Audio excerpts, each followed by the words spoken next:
Bismillahirrahmanirrahim. Assalamualaikum warahmatullahi wabarakatuh.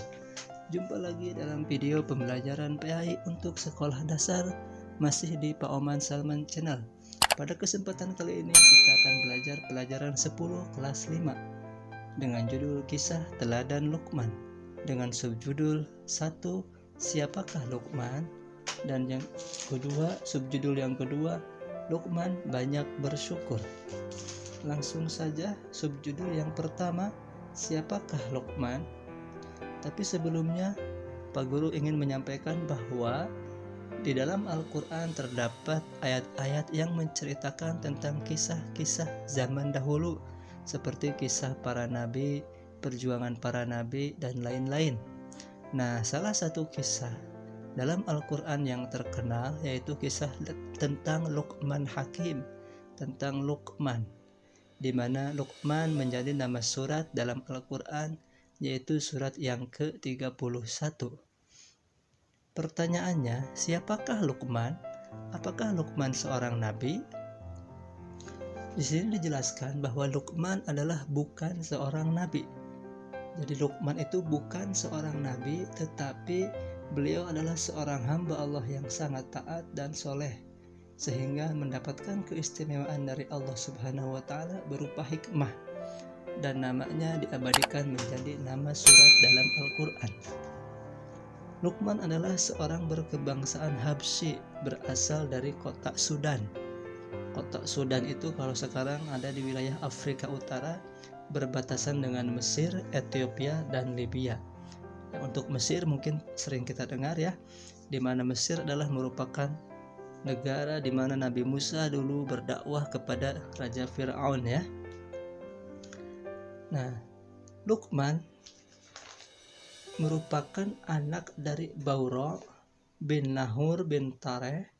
Tareh bin Nahur itu merupakan nama dari Azar atau ayah Nabi Ibrahim. Jadi dari sini dapat dikatakan bahwa Luqman masih memiliki hubungan saudara dengan Nabi Ibrahim. Usia Luqman disebutkan mencapai 1000 tahun. Nah, Luqman juga disebutkan pernah menjadi guru Nabi Daud ketika Nabi Daud belum menjadi nabi. Nah, pekerjaan Luqman adalah seorang tukang kayu, terus tukang jahit, menggembala domba, sehingga beliau diangkat menjadi hakim atau qadi karena kecerdasannya dan kebijaksanaannya. Nah, Luqman Hakim juga adalah dikenal memiliki banyak anak, namun anaknya meninggal dunia ketika masih kecil-kecil. Namun Luqman tetap ikhlas kepada Allah, kepada takdir Allah.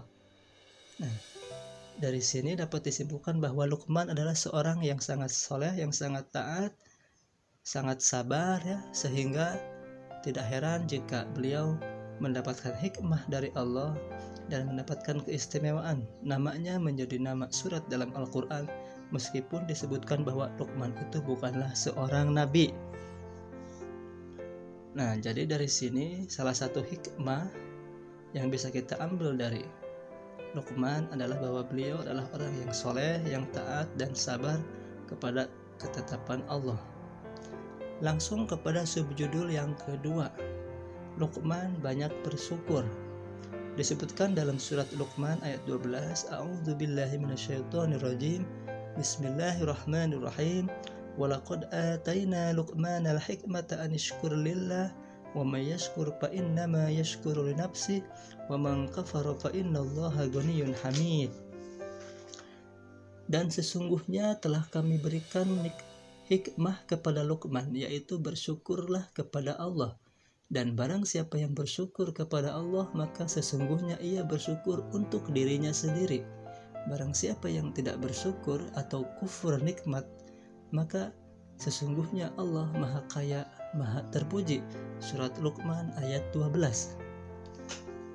Pelajaran yang bisa diambil dari ayat ini yang pertama, bahwa kita harus bersyukur kepada Allah sebagaimana Luqman selalu bersyukur kepada Allah.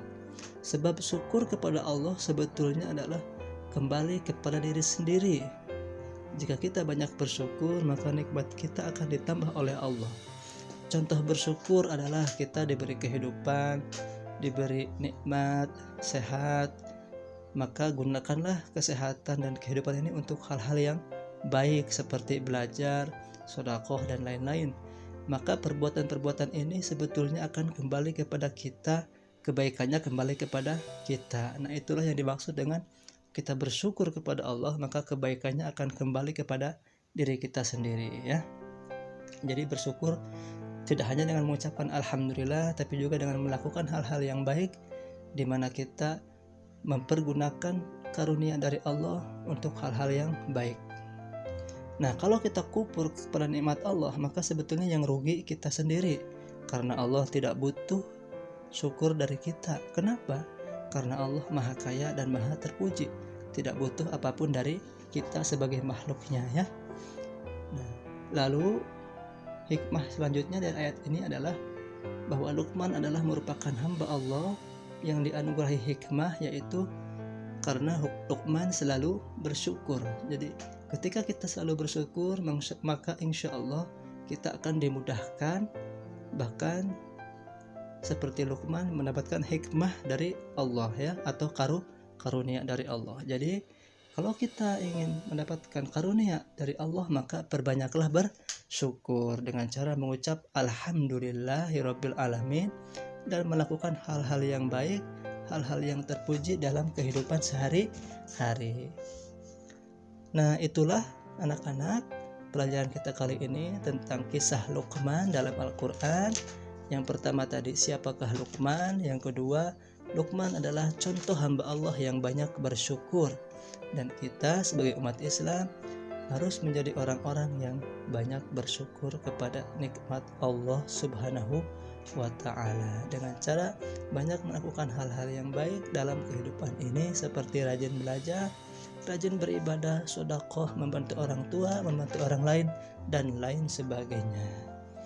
Demikianlah pelajaran kita kali ini, semoga dapat bermanfaat.